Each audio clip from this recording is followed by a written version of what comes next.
नमस्कार. भाजपचे नेते नवनाथ बन यांनी ठाकरे गटाचे खासदार संजय राऊत यांच्यावर अतिशय कठोर शब्दात निशाणा साधलाय.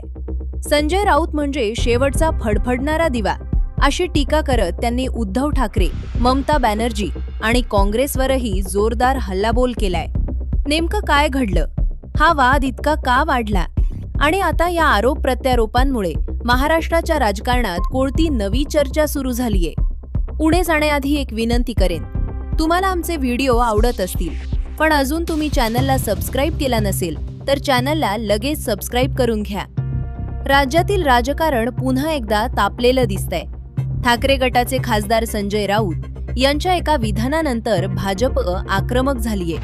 भाजपचे मुख्य प्रवक्ते आणि नेते नवनाथ बन यांनी पत्रकार परिषदेत संजय राऊत यांच्यावर जोरदार टीका केली. भाजपच्या विजयानंतर संजय राऊत यांनी दिवा विझताना मोठा होतो अशा आशयाचं वक्तव्य केल्याचं सांगत नवनाथ बन यांनी पलटवार केला. त्यांनी म्हटलं की संजय राऊत हेच आता शेवटचे फडफडणारे दिवे आहेत. यावेळी त्यांनी अत्यंत टोलेबाज भाषेत ठाकरे गटावर निशाणा साधला. नवनाथ बन म्हणाले की भाजपचं अस्तित्व संपवण्याची भाषा करणाऱ्यांनी आधी स्वतःच्या पक्षाची अवस्था पाहावी. भाजप ही जनतेच्या आशीर्वादावर उभी असलेली पार्टी आहे आणि जनतेचा पाठिंबा असेपर्यंत भाजपला कोणीही संपवू शकत नाही असं त्यांनी ठामपणे सांगितलं. याच वेळी त्यांनी उद्धव ठाकरे यांच्यावरही अप्रत्यक्ष टीका केली. तुम्ही काय उबाठाचा शेवटचा दिवा विझवून शांत होणार असा सवाल करत त्यांनी ठाकरे गटावर जनतेपासून दूर असल्याचा आरोप केला. भाजप घरात बसून राजकारण करत नाही, आम्ही लोकांमध्ये राहतो अशी प्रतिक्रिया त्यांनी दिली. राजकीय वातावरण तापवणारा आणखी एक मुद्दा म्हणजे पश्चिम बंगालच्या मुख्यमंत्री ममता बॅनर्जी यांच्याबाबत केलेलं वक्तव्य. नवनाथ बन यांनी म्हटलं की ममता बॅनर्जी यांनी राजीनामा दिला किंवा नाही त्याने काही फरक पडत नाही. त्यांनी असा आरोप केला की बंगालमध्ये जनमताचा सन्मान झाला नाही आणि केवळ दादागिरीचं राजकारण करण्यात आलं. इतकंच नाही तर त्यांनी उद्धव ठाकरे यांना थेट टोला लगावत म्हटलं की मातोश्री सोडून आता ममता बॅनर्जींच्या घराबाहेर आंदोलनाला बसावं. या वक्तव्यानंतर राजकीय वर्तुळात नव्या चर्चांना उधाण आलंय.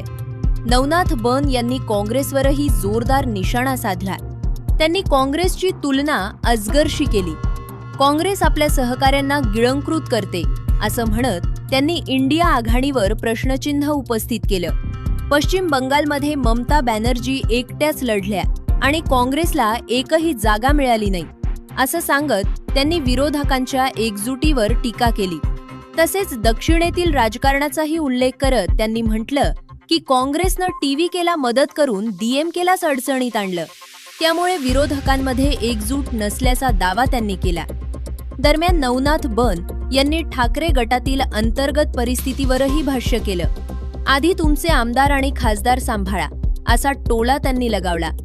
संजय दीना पाटील यांच्या कुटुंबातील व्यक्ती रुग्णालयात असताना मुख्यमंत्री एकनाथ शिंदे भेटायला गेले होते याचाही त्यांनी उल्लेख केला. तसेच त्यांनी असा आरोप केला की उद्धव ठाकरे यांनी काही नेत्यांना राजकीय बळी म्हणून पुढे केलं. काँग्रेससोबत युती करताना कोणाला फोन करावे लागले, कोणाकडे जावं लागलं यावरही त्यांनी भाष्य केलं. राजकारणात शब्दांची लढाई नवीन नाही, पण निवडणुकांच्या पार्श्वभूमीवर अशी वक्तव्य वातावरण आणखी तापवतात. आणि आता या वादाचा पुढचा अध्याय काय असेल हे पाहणं महत्त्वाचं ठरणार आहे. तुम्हाला काय वाटतं? महाराष्ट्राच्या राजकारणात सुरू असलेली ही शब्दांची लढाई कुठपर्यंत जाणार? तुमचं मत आम्हाला कमेंटमध्ये नक्की सांगा. आणि अशाच महत्त्वाच्या राजकीय अपडेट्ससाठी चॅनलला सबस्क्राईब करायला विसरू नका. धन्यवाद.